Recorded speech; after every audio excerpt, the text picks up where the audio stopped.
Sir जो है 2005 से अंडमान के बारे में थोड़ा पता करके हमारे लोगों को और हमारे बीच में घुमाएं और अपनी तरफ से जितना भी सोशल वर्क करना है बीच बीच में आके हम लोग से मिलके अपना तरफ से जो भी कंट्रीब्यूट करना है और उनकी तरफ से जो भी सहायता हम लोग मंदिर वगैरह अभी सोशल वर्क करें और मेडिकल का कुछ छोटे मोटे इशू है उसमें भी सर ने बहुत सारे अपनी तरफ से सहयोग करें और जितने भी जैसे व्हाट्सएप में आप लोग देखे होंगे तो पेशेंट रेफर का तो सभी को अपनी तरफ से जितना भी हो सके अपनी तरफ से मदद करें तो एक बार इनको मौका देना चाहिए इस तरह नया सोच लेके अंडमान की तरक्की के लिए जो आगे आए उनके बारे में भी हम लोग सभी सोच कर एक बार इनको मौका देना चाहिए।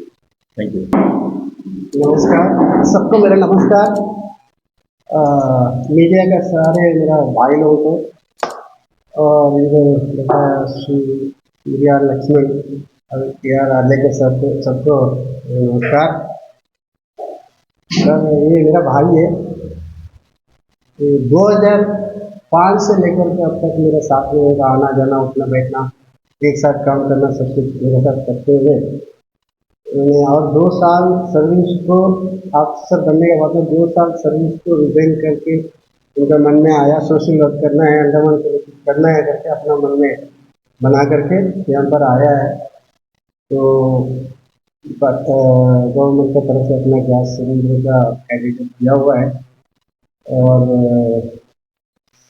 सर इनको बारे में बोलने से सोशल वर्क कैसे चीज़ें अंडमान को कितने डेवलप कर सकते हैं, तो इस चीज़ इनका इनका मन में बैठा हुआ है। किसी को 50 आदमी जाता है तो किसी को कुछ हो गया तो कुछ तकलीफ हो गया तो उनको पहला आदमी होगा या आदमी जा करते हैं उनको हाथ देने के लिए जाएगा। तो उस तरीके उस चीज़ को देखते हुए मेरे को ये बंदे अंडमान के लिए हम कुछ करना चाहता हूँ करके सभी लोगों को बोला, इनका हमारा साथ में काम किया और बहुत लोग हैं इधर में अंडमान में, तो सब लोग बोला सर आप आ जाओ इधर में सब समाज सेवा करो करके बोला है। तो उस हिसाब से मैं भी सोचा नहीं था इन्होंने नौकरी रिजाइन करके आ जाए करके, बट आ गया है, उतर गया है इन्होंने। तो हम लोग सबके तरफ से इनको बधाई देता हूँ और अंडमान के लिए इनसे जो कुछ भी होता है उन्हें योगदान देने के लिए हमारा तरफ से इनको बधाई है। और बस है सर, बाकी यार आगे के सर थोड़ा बहुत अपना तरफ से बता देंगे। Thank you Mohan ji. सभी को मेरा नमस्कार। मेरे दोस्त मोहन जी, मेरे दोस्त लक्ष्मण जी और मेरे मीडिया बंधु, सबसे पहला मैं आपको सभी का दिल से स्वागत करता हूं और साथ साथ धन्यवाद भी देना चाहता हूं कि आप लोगों ने अपना कीमती वक्त निकाल के यहाँ तक आए। आप सभी को मालूम ही होगा कि आने वाला 19 अप्रैल को अंडमान निकोबार पार्लियामेंट्री कॉन्स्टिट्यूएंसी लोकसभा का चुनाव है। इस चुनाव में टोटल 12 उम्मीदवार उतरे हैं। 12 में से मैं आनंद रामनाथ आल्लेकर सीरियल नंबर 9 में है। तो मैं ये सोच के आए, बहुत कुछ सपने लेके आया है, बहुत कुछ ड्रीम लेके आया हूँ और साथ साथ मैं कोशिश करूँगा कि मैंने जो इलेक्शन के दौर में जो मैनिफेस्टो बनाया तो आपके मीडिया के माध्यम से मैं अंडमान निकोबार को द्वीपवासियों को ये मैं पहुंचाना चाहता हूँ मैनिफेस्टो। तो मैनिफेस्टो मैं आपको आपकी तरफ से दिखाने की कोशिश करूँगा।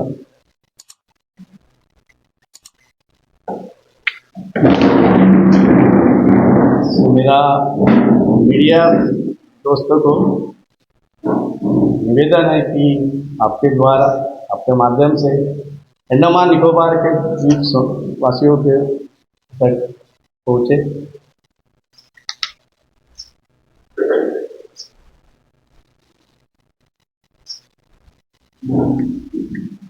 Thank you. तो इन शॉर्ट मैं कोशिश करता हूँ मैनिफेस्टो पढ़ के उसका थोड़ा ब्रीफ करने का। मैंने कुल मिला के 13 पॉइंट डाले हैं मेरे मैनिफेस्टो में आने वाला इलेक्शन में। सबसे पहला है डिबेट स्टूडेंट के बारे में। Address unresolved issues impacting debate student future and hold responsible person accountable. जहाँ तक आपको मालूम होगा 22 सितंबर 2022 में डिबेट स्टूडेंट के ऊपर इनजस्टिस हुआ है। एक्चुअली स्टूडेंट का कुछ गलती नहीं था, ठीक है, वो मजबूरन उनको रोड पे आना पड़ा, लेकिन आज तक उसका किसी को मालूम नहीं उसका क्या हुआ है, समस्या क्या था, किसकी तरफ से गलती था। उनके 2 साल तो ऐसे ही वेस्ट हो गए। तो किसी की तरफ से पता नहीं चल रहा, किसी की हालत में पता नहीं चल रहा है कि किसकी इसमें गलती है। मैनेजमेंट की गलती है, एडमिनिस्ट्रेशन की गलती है, डिबेट स्टूडेंट्स की गलती है कि पौंडीचेरी यूनिवर्सिटी की गलती है, कुछ समझ में नहीं आता। तो उसको मैं कोशिश करूँगा कि इसमें गलती किसकी है। सेकेंड मेरा मैनिफेस्टो में पॉइंट है वो है vehicle ferry service, implementation of free passenger vehicle ferry service between Chatham, bamboo flat, Dundas point, Panighat and vice versa, including middle state jetty and बाराटन।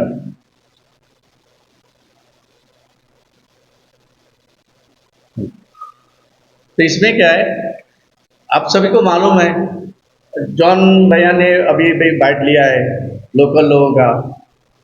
मैंने भी बहुत कोशिश किया आपकी तरफ से कि बहुत उधर लोगों को परेशानी होती है, वो एक मेजर परेशानी है, उसको वन टाइम सॉल्यूशन है ब्रिज। तो उससे पहले जो अभी ब्रिज आएगा तब आएगा, तब लोग उधर स्ट्रगल कर रहे हैं। मैं जब डिफेंस में काम करता था मुझे मालूम है, मेरे अंडर में 50-100 लोग काम करते थे, वो लोग टाइम पर नहीं पहुँचते थे। तो टाइम पर नहीं पहुँचते बोल के वो क्या करते हैं कि ऑटो रिक्शा करके एडिशनल अपना बर्डन, एक्सपेंस बर्डन देके टाइम पर पहुँच जाते हैं। तो वो उसके लिए मैं क्या बोल रहा हूँ, उसके बदले में क्योंकि फेरी सर्विस स्लो है, पुराने फेरीज है, तो टाइम पर नहीं पहुँचते पब्लिक अपने ड्यूटी पर। तो मैं चाहता हूँ कि एडमिनिस्ट्रेशन इसको फ्री पैसेंजर व्हीकल सर्विस दे दे। तो साथ साथ मैंने ये भी बोला है कि मिडल स्टेट जेटी से लेके 12 टन जेटी। आप बोलेंगे ये क्या हो गया, उधर क्यों जा रहा है? तो उधर NH4 भी ऐसा है कि उसका भी बुरी हालत है NH4 की। जैसे NH4 में धक्के उनके खा के जाते हैं, ठीक है, फिर उतरना है, फिर फेरी में बैठना है, फिर जाना है, फिर उतरना है। तो कम से कम एक 1300 रुपये का एक पैसेंजर को रिलैक्सेशन मिलेगा तो बहुत अच्छी बात है। तो इसमें और भी है, एक दिक्कत है, उसमें टूरिस्ट बहुत आते हैं, उसमें आइलैंडर कार्ड यूज़ करके उसको फ्री दे सकते हैं। जिसके पास कोई आइलैंडर कार्ड नहीं है, उसका जैसे टूरिस्ट है उनके पास नहीं रहेगा, उनका टिकट फेयर ले सकते हैं। तीसरी बात है कि construction of heavy duty bridge between Bamboo Flat and Port Blair as a permanent solution. तो वही तो मैंने बताया, एक बार ब्रिज बन गया तो सबके लिए प्रॉब्लम सॉल्व हो जाएगा। तो ये मैं कोशिश करूँगा, अगर मुझे मौका दिया तो मैं 100% इसको कोशिश करूँगा, 100% मैं फ्री ऑफ सर्विस करने की भी कोशिश करूँगा। इसमें एक लाडली लक्ष्मी, एक नया चीज़ है, हर स्टेट में चलता है मैक्सिमम में। Introduce a scheme for 1 lakh rupees for daughter getting married with benefit avail from the social welfare department. इसमें क्या होता है, बहुत से गरीब लोग रहते हैं, अपने बेटी की जब शादी करते हैं तो एक्सपेंस बर्डन ज़्यादा बढ़ जाता है। तो मान के चलो एक सरकार की तरफ से उनको 1 लाख मिल जाए टाइम में, तो फॉर्मेलिटीज रहेगी, जो भी सिविल रजिस्ट्रेशन वगैरह फॉर्मेलिटी रहेगी। उसके बाद 1 लाख मिल गया तो उसको एक थोड़ा रिलैक्सेशन मिलेगा पेरेंट्स को। उसमें क्या हो जाएगा, और नॉन रिटर्नेबल है, कोई रिटर्न नहीं करना। तो ये चीज़ है। तो ये लाडली लक्ष्मी के लिए मैंने इंट्रोड्यूस करने की कोशिश करूँगा मैं। साथ साथ ये बहुत वेरी इंपॉर्टेंट पॉइंट है, वुमन इन बिजनेस।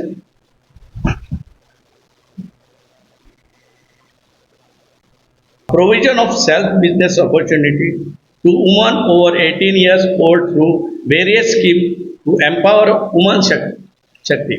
आजकल क्या है, जो जॉब है बहुत कम है तो भी किसको मिलता नहीं, किसको मिलता है।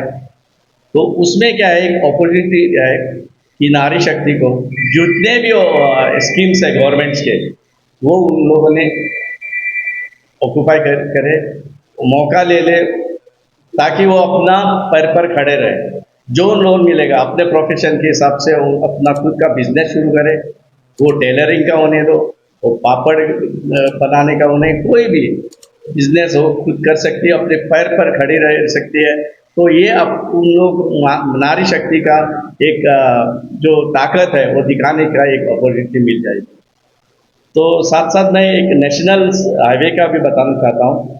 Upgradation of NH4 to NH66 from Chattam to Diglipur with flyover bridges, bypass road bridges, 2x2 highway lanes, including a new bridge between Middle State and Baratang, taking precaution for the Jarrah forest area.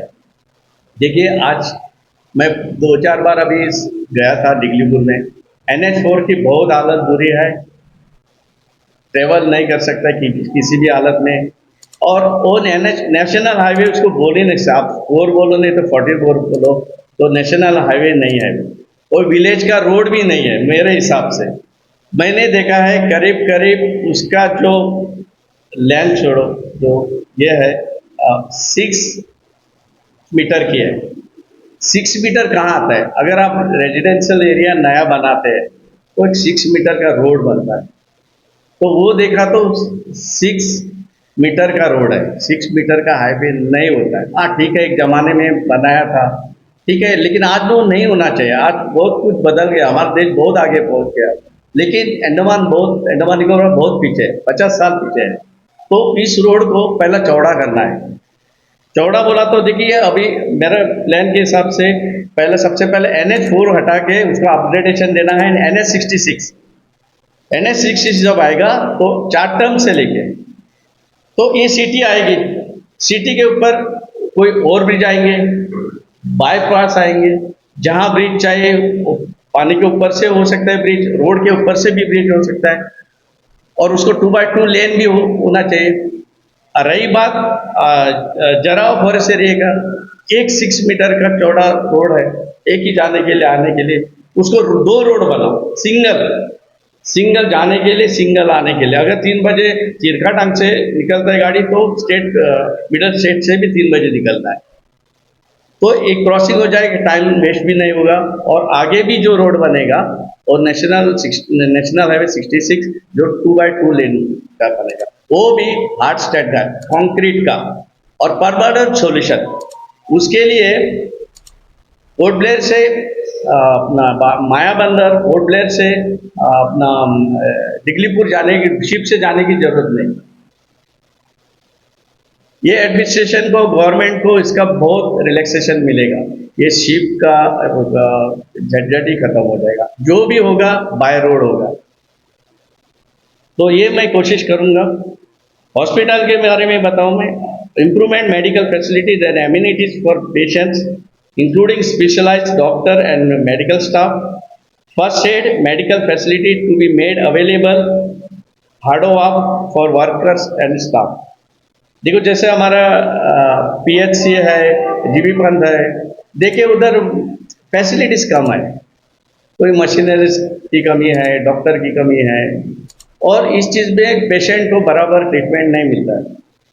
तो इसके लिए मैं improvement करने की कोशिश करूँगा। साथ साथ मैंने एक बात नोट किया है, मैं जब डिफेंस में सर्विस करता था, जेटी पर मजदूर लोग, स्टाफ लोग काम करते हैं, कभी भी कुछ भी हो सकता है, छोटा सा उंगली को माइनर फ्रैक्चर आ सकता है, कट हो सकता है, तो उसके लिए फर्स्ट एड, मेजर होने दो या माइनर होने, तो फर्स्ट एड उधर एक होना चाहिए। तो एक थोड़ा डॉक्टर एक होना चाहिए, 2 नर्स होना चाहिए, एक नर्स भी होगा तभी चलता है, उसका स्टाफ होना चाहिए, ताकि वो फर्स्ट एड जिसको इंजरीज हुआ है तो तुरंत उसका इलाज करे। तो ये एक मेरा एक सजेशन रहेगा। उसके बाद फार्मेसी कॉलेज, मैं कोशिश करूँगा launch of pharmacy college for student and 1 or 2 pharmaceutical companies for employment of passed out students. देखिए मैंने अभी वुमन के बारे में बताया, अगर वो लोग अपना खुद का बिजनेस करेंगे तो जॉब ढूंढने की जरूरत नहीं एक साइड से। वैसे ही मैं college launch pharmacy college launch करने की कोशिश करूँगा। उसके साथ साथ college B pharm D pharm होने के बाद उसके साथ साथ फार्मास्यूटिकल कंपनी भी लाने की कोशिश करूँगा सरकार के माध्यम से। तो क्या हो जाएगा, जिसने डी फार्म बी फार्म जो भी किया है तो उधर तुरंत उसको नौकरी मिल जाएगी। तो यहाँ एक एम्प्लॉयमेंट मिलने का एक सपोर्ट रहेगा। Education ensure proper facilities for school, colleges, students and fill vacancies, principals, lecturers, faculties, teachers and staff। देखिए बहुत जगह पर हमने देखा है, सर्वे किया है स्कूल में, कॉलेजेस में, जहाँ टीचर होना चाहिए सफिशिएंट उधर नहीं है, कम है। जहाँ प्रिंसिपल होना चाहिए प्रिंसिपल नहीं, स्टाफ भी कम है। ये भी फुलफिल करने का मैं कोशिश करूँगा। उसके बाद employment exchange, utilize employment exchange for ensuring 100% recruitment for islands in Andaman Nicobar administration, central government, Indian Navy, Indian Army, Indian Air Force, Indian Coast Guard, Indian Post Office and etc। इसमें देखिए अभी दौर चल रहा है कि Islanders non Islanders बाहर के आके जॉब लेते हैं, और क्या होता है कि एक सेंट्रलाइज एडवर्टीजमेंट देते हैं तो ऑल ओवर इंडिया उसको अप्लाई करते हैं। जो बेस्ट निकलता है वो उसको जॉब मिलता है, वो मेनलैंड का होने दो, चेन्नई का होने दो, या दिल्ली का होने दो, या महाराष्ट्र का होने दो, तो उसको नाना को जॉब मिलता है। अभी क्या करना है, अभी एम्प्लॉयमेंट एक्शन पता ही नहीं हाई चल रहा है कि बंद पड़ा, पता नहीं, ऐसा लगता है। तो एम्प्लॉयमेंट एक्शन में जैसे आप रजिस्ट्रेशन नाम करते हैं शुरू 10वीं पास होने के बाद, 12th होने के बाद, तो उसमें सीनियरिटी होती है। मान के चलो इंडियन नेवी में एक LDC के पोस्ट 100 निकले, तो इंडियन नेवी क्या करेगा कि एम्प्लॉयमेंट एक्सचेंज से नाम स्पॉन्सर कर मांगेगा, और एम्प्लॉयमेंट एक्सचेंज उसको नाम स्पॉन्सर करेगा। अगर 100 मांगा तो 1000 भी कर सकता है नाम स्पॉन्सर, 1500 भी कर सकता है। तो उसके बाकी कार्रवाई इंडियन नेवी करेगा, जो इंटरव्यू जो भी एग्जाम्स है वो सिलेक्शन वगैरह।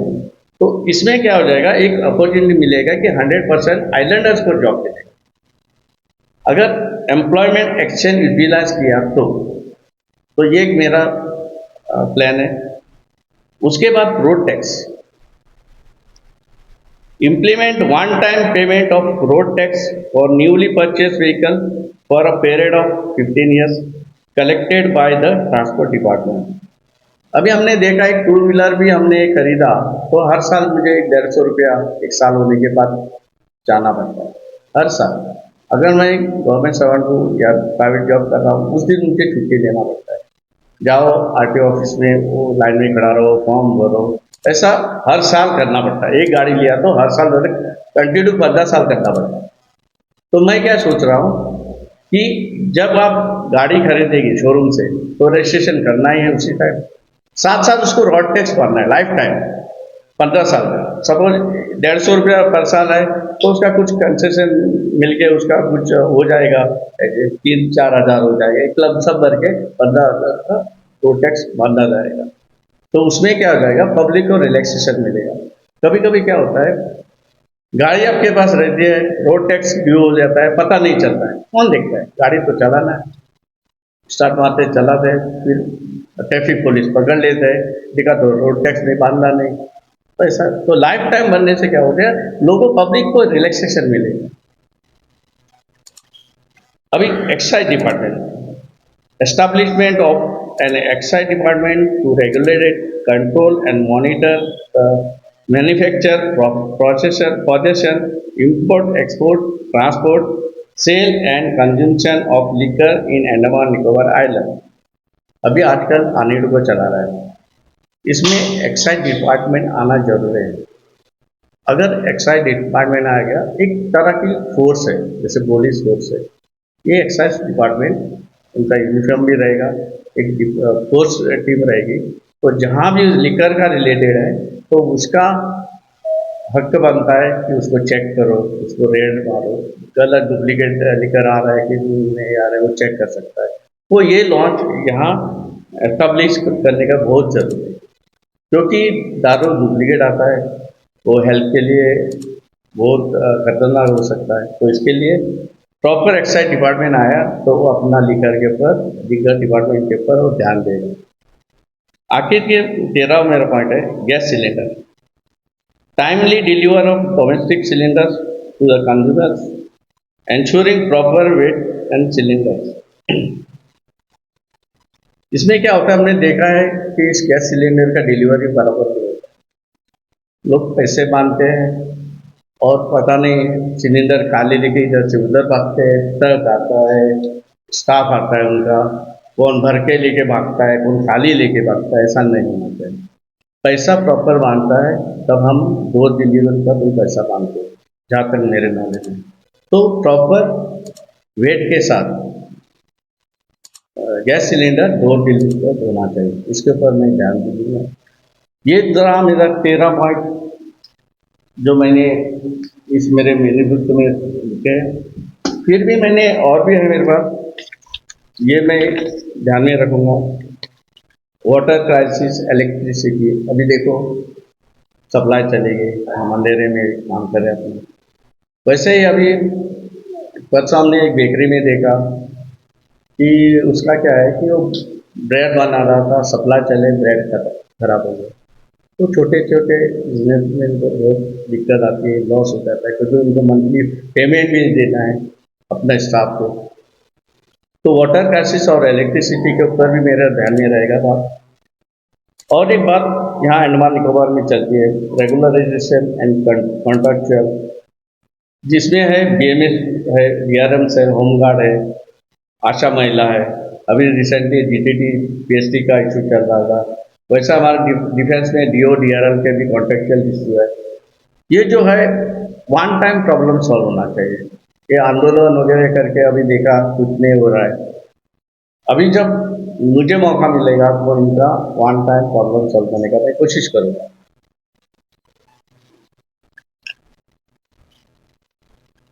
कोशिश रहेगी कि इनके इश्यूज जो है, एक तो चाटकम जेटी रहेगा, नहीं तो बाम्बू प्लेट जेटी रहेगा, बीच में लटकेगा नहीं। हाँ या ना, मिलेगा कि नहीं मिलेगा, मिलेगा नहीं तो क्यों नहीं मिलेगा, ये मैं कोशिश करूँगा। सेम टाइम फायर सर्विस, यहाँ हमने देखे है कि फायर सर्विस में एकदम बुरा नहीं बोलता है, कभी कभी वो लोग अपना काम करते हैं, किसी का प्रॉपर्टी भी बचा देते हैं। लेकिन उन लोगों ने डिबेरेट स्टूडेंट के ऊपर जो पानी का बौछार किया है वो गलत तरीके से किया है। वो वाटर कैनन नहीं, फायर ब्रिगेड से किया है, और ऐसा प्रेशर नहीं चलाना चाहिए था। मैं आपको क्लियर बात होता, क्योंकि मेरा एक दोस्त भी है, मैंने उससे भी सलाह लिया, उसको भी वीडियो क्लिप दिखाया। तो उसका प्रेशर जो है ना केजी के हिसाब से रहता है, 5 kg जो भी है, 10 kg जो प्रेशर है, अगर वो इधर लगेगा तो सर भी पड़ सकता है, ऐसा चांस है। क्योंकि मेरा एक दोस्त है फायर एक जोन का इंचार्ज है, तो उसने मुझे पता, तो बनाने की जरूरत नहीं, उससे पता चलता है। तो वो गलत तरीके से चला है, तो उसके लिए क्या है कि एक addition water cannon vehicle available होना चाहिए, क्योंकि कभी भी आंदोलन हो सकता है, स्ट्राइक किसी भी चीज़ का हो सकता है। अगर कंट्रोल करने के लिए तो होता है, अगर मानना है तो रियली वो वाटर कैनन व्हीकल यूज करना, not fire brigade. Fire brigade क्या होता है, किसी का प्रॉपर्टी बचाने के लिए, इंसान को बचाने के लिए। और साथ साथ मैं चाहता हूँ कि मीडिया के माध्यम से भी कहना चाहता हूँ, ये मैं आने के बाद करूँगा ऐसा नहीं, आज भी मैं मीडिया के माध्यम से फायर सर्विस को बताना चाहता हूँ कि लेटेस्ट टेक्नोलॉजी का व्हीकल है, मशीनरीज है, इक्विपमेंट है, फायर फाइटिंग जो सामान है वो लाने का कोशिश कीजिए, क्योंकि कहीं भी कुछ भी कभी भी हो सकता है, ताकि किसी का प्रॉपर्टी बच जाएगी, किसी का सामान भी बच जाएगा। देखिए अभी फिनिक्स डे में देखिए, स्कूल लाइन में देखिए, सब कुछ जल के राख हो गया। तो ऐसा नहीं होना चाहिए। वो क्या है, एक फायर भी इंसिडेंट हो गया तो एक 5 मिनट ऐसा मिलता है कि 5 मिनट के अंदर अगर फायर फोर्स पहुंच गया तो फायर जो है काबू में आने की संभावना रहती है। अगर आप 5 मिनट के बाहर आप आ गए तब तक के लिए 5 और 5 10 मिनट, उसके बाद वो कंट्रोल से बाहर चला जाता है। तो मेरे आपके माध्यम से फायर फोर्स को विनती है, निवेदन है कि ये चीज़ें जरूर मंगवाएं, जैसे कि लेटेस्ट टेक्नोलॉजी के व्हीकल्स है, मशीनरीज है, इक्विपमेंट है, फायर फाइटिंग एक्टिविटीज जो है इनका और भी बढ़ा देना चाहिए। उसके बाद जो है लैंड कन्वर्जन, यहाँ क्या होता है कि 200 स्क्वायर मीटर 100 स्क्वायर मीटर में अभी 20 साल हो गया, किसी का 15 साल हो गया, 10 साल हो गया, लोगों ने घर बांधा है, कंस्ट्रक्शन किया है, लाइट है या पानी है, सब कुछ आया है, तो उसको और क्यों तड़पना है? उसको तड़पाना नहीं है। उसका जो पेपर है वो देखना है रियली उसका क्या है, पेपर कितना एरिया उसने कैप्चर किया है, इतना की एरिया में उसने कंस्ट्रक्शन किया है, अपने मेहनत का पैसे से बनाया होगा, जो कमाई किया उसने उधर पूंजी अपना लगाया है। अगर आज बोलेंगे उसको तोड़ेंगे, ये नाम पर नहीं करेंगे, ऐसा नहीं होना चाहिए। अगर करना है तो शुरू में ही करना, जिस दिन वो पत्थर डालता है, पहला पत्थर डालता है फाउंडेशन में, उसी दिन रुकना है। अब सब कुछ करने के लिए मौका देते हैं, इलेक्ट्रिसिटी तो ऐसी थोड़ी आती है, परमिशन तो कोई ना कोई देता है, वाटर कनेक्शन थोड़ा जाता है, तो ये सब होने के बाद आप उसको बंधन करते हैं, बंधन डालते हैं, वो गलत है। तो वन टाइम सेटलमेंट होना चाहिए, वो किसी का भी होने दो, क्योंकि अपना मेहनत का पूंजी उसने लगाया होगा, तो उसको अभी तोड़ना या उसके नाम पर नहीं करना ऐसा नहीं होना चाहिए। जो भी है वन टाइम सेटलमेंट, क्योंकि वो लोग हमारे देश के भाई है, हमारे देश के लोग हैं। तो ये चीज़ मैं बता रहा हूँ, मेरे मैनिफेस्टो में नहीं है, लेकिन मेरे दिमाग में रहेगी। और एक कोशिश करूँगा, मैंने देखा है पार्किंग बिल्डिंग, काफ़ी लोगों का जो लाइट मोटर व्हीकल बहुत मेहनत के बाद गाड़ी खरीदते थे, अपना सर्विस करके लोन निकाल के, और मैंने देखा कि हर टाइम गाड़ियाँ पार्किंग रोड के किनारे रहती, तो रोड के किनारे इतना 7-7, 10-10, 15-15 लाखों की गाड़ी रोड पे ऐसे पार्किंग होती है। तो उसके लिए एक कंस्ट्रक्शन ऑफ बिल्डिंग होना चाहिए, पार्किंग बिल्डिंग। चलो एक 500 गाड़ियों पार्किंग करने का बिल्डिंग निकाला, चलो उसका पे पार्किंग ले लें। वैसे तो ये पे पार्किंग होता है इधर म्यूनसिपालिटी करता है, तो बिल्डिंग बनने से क्या हो जाएगा, उनका सेफ्टी भी गाड़ी रहेगा, जो पार्किंग फी है वो भी देने के लिए वो राजी रह जाएंगे, और गाड़ी भी सेफ रहेगी। कितने लाखों की गाड़ी रोड के किनारे रखा है, कहीं ठोकेगा हमारे, कौन मार के चला जाएगा बाद में, क्या फ़ायदा? इतना मेहनत करके गाड़ी खरीदते हैं और उसका डैमेज करके उसका नुकसान हो जाता है, वो जाने। तो मैं कोशिश करूँगा एक बिल्डिंग बना पार्किंग, जैसे 500 गाड़ियाँ होने दो, 200 गाड़ियाँ होने, कम से कम रेजिडेंशियल एरिया उनको मौका मिलेगा, उनका गाड़ी सेफ रहेगा। दूसरा बात है, देखिए यहाँ स्टेडियम एक ही है, वो भी उतना मेंटेन नहीं है, तो एक इंटरनेशनल स्टेडियम बनाने की मैं कोशिश करूँगा, वो भी नॉर्थ अंडमान, मिडल अंडमान और नॉर्थ अंडमान के बीच में स्टेडियम बनेगा, वो भी इंटरनेशनल। मैंने देखो मैंने पहले ही बोला, मैं बहुत सपने लेके आए, मैं बहुत ड्रीम लेके आया अंडमान निकोबार के। जैसे ये हाईवे बनेगा चाटम से डिगलीपुर तक, वो क्या सिर्फ आने जाने के लिए, अपना सामान आने जाने के लिए, पैसेंजर को आने जाने के लिए नहीं, तो ये स्टेडियम भी बनेगा उधर, तो लोगों का उसका बेनिफिट मिलेगा। जैसे क्रिकेट टूर्नामेंट हो जाएगा, जैसे अपना वर्ल्ड कप में से एक भी मैच हो जाएगा, तो उधर बहुत लोगों को क्या हो जाएगा, होटल्स आएंगे, उधर एम्प्लॉयमेंट मिलेगा, बहुत काफ़ी चीज़ है बताने के लिए बहुत कुछ है। तो ये एक मैं इंटरनेशनल स्टेडियम नॉर्थ अंडमान में लाने की कोशिश करूँगा। और एक बात है स्पोर्ट्स के बारे में, इंडोर गेम्स है, तो क्या होता है ना, पंचायत एरिया में कोई गेम्स वगैरह नहीं रहता है, बच्चा पढ़ता है अपना, थोड़ा क्रिकेट ओपन ग्राउंड में खेलता है, बस और कुछ नहीं है। तो 70 पंचायत एरिया में, हर एक पंचायत एरिया में कोशिश करूँगा कि इंडोर गेम, जैसे कि चेस है, कैरम बोर्ड है, टेबल टेनिस है, बैडमिंटन है, वॉलीबॉल है, ये एज पर कन्वीनियंट एक विलेज रहेगा, तो विलेज के लिए, यंगस्टर के लिए, बच्चों के लिए ये चीज़ उधर स्पोर्ट्स की चीज़ें रखना चाहता हूँ मैं। गवर्नमेंट के जगह पर थोड़ा कंस्ट्रक्शन करके उसमें बच्चे अपना पढ़ाई वगैरह करके खेलने के टाइम पर जा सकते हैं, एक दूसरे को मिल सकते हैं, उनको रिस्ट्रिक्शन टाइम ही रहेगा। भले वो पंचायत के अंडर में आएगा कल हो गया तो, लेकिन उसका जो कमेटी रहेगा वो गांव की कमेटी, वो लोग चलाएंगे, तो बच्चे को क्या अच्छा। अभी कैरम बोर्ड, इतने बड़े कैरम बोर्ड है, वो यहाँ तक ही है, हमने देखे इतने बड़े होल है, इतना बड़ा स्ट्राइकर है, प्लास्टिक के कॉइन्स है, ये कैरम बोर्ड नहीं, कैरम बोर्ड और है जो नेशनल गेम्स है, अपना इंटरनेशनल गेम में ये अलग कैरम बोर्ड आता है, उसका रूल्स रेगुलेशन भी अलग रहता है, वो लॉन्च मैं करना चाहता हूँ। ताकि कल का बच्चा अगर कैरम खेला, अच्छा सा प्लेयर बन गया, तो वो नेशनल लेवल तक जा सकता है, इंटरनेशनल लेवल तक, क्योंकि उसका वर्ल्ड कप वगैरह होता है। और किसी कंपनी में अच्छा कैरम खेला तो मैं बोलता हूँ भारत पेट्रोलियम, हिंदुस्तान पेट्रोलियम इसमें जॉब मिलता है, अपना LIC में भी जॉब मिलता है, अच्छे अच्छे कैरम चैंपियन को जॉब मिले, अच्छा पोस्ट में जॉब मिलता है। तो ये कैरम में लाइफ नहीं है। मैं चाहता हूँ कि बच्चे अंडमान से बाहर निकले, कोई एक कैरम दूसरा कैरम रहेगा जो नेशनल और इंटरनेशनल स्पोर्ट्स में यूज करता है। लास्ट बात है टूरिज्म। टूरिज्म में बहुत कमियां हैं, वो मैं बताना नहीं चाहता हूँ, लेकिन टूरिज्म में बहुत कुछ डेवलपमेंट होना है, क्योंकि मैं हमेशा गोवा के साथ अंडमान निकोबार को देखता हूँ इक्वली, क्योंकि मैं भी चाहता आज गोवा बना है वैसा ही अंडमान बने। टूरिस्ट आया तो फिर 10 लोगों को भेजना चाहिए जाने के बाद, ऐसा नहीं कि जाते समय नहीं बोलना मैं दोबारा नहीं आऊँगा, ऐसा नहीं होना चाहिए। तो ये मैं दिमाग में ख्याल रखते हुए ये मैं मैनिफेस्टो में इतनी बात 13 पॉइंट बताया, बाकी इसलिए मैंने बताया, ये भी बात लिखा नहीं मैनिफेस्टो में, मेरे दिमाग में है। तो ये रहा मेरा मैनिफेस्टो, जो आगे का जो फ्यूचर अंडमान का, अंडमान निकोबार का फ्यूचर सोच क्या है, ये मेरा आपके सामने मैंने पेश करने की कोशिश किया।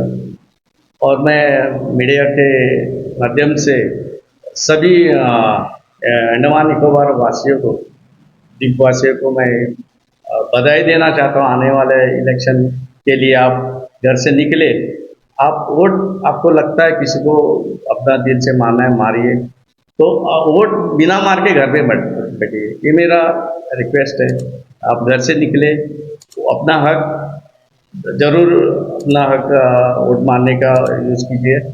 तो ये सब कुछ मैं बताने के बाद मैं मेरा प्रेस कॉन्फ्रेंस के माध्यम से मैं मेरा वाणी लेना चाहता हूँ। मैं रिक्वेस्ट करता हूँ, अगर आपको कुछ पूछना चाहे तो आप जरूर मुझे पूछ सकते हैं सवाल, मैं आंसर देने की कोशिश करूँगा।